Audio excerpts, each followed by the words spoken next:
Sa iba pang mga balita, ang paggunita ng Araw ng Kalayaan ng Pilipinas, paliliwanagin at pagniningning ng mga parol na proudly made sa San Fernando, Pampanga. Alamin ang detalye sa report ni Catherine Landicho. Pinita ng lungsod ng San Fernando sa Pampanga ang kanilang mga parol para sa darating na Araw ng Kalayaan. Hugis araw ang disenyo ng lantern kung saan ang pinango ang kulay nito mula sa watawat ng Pilipinas at makikita rin ang disenyo nito na mapa ng bansa. Ayon kay elected Mayor Vilma Caduag, ito ay natatakita at simbolo ng pagiging malikhain at makabayan.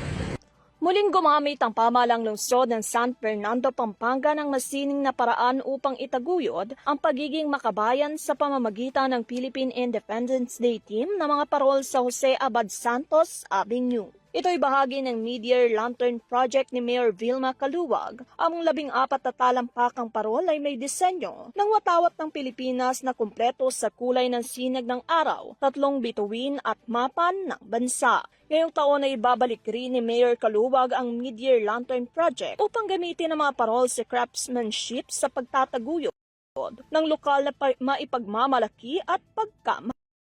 Ito ni Iwa Katuwang ang City Engineers Office at City Engineers Office. Inaasahan ding sisindihan ng mga ito bago ang pagdiriwang ng Araw ng Watawat sa May 28 patungo sa June 12 na Araw ng Kalayaan.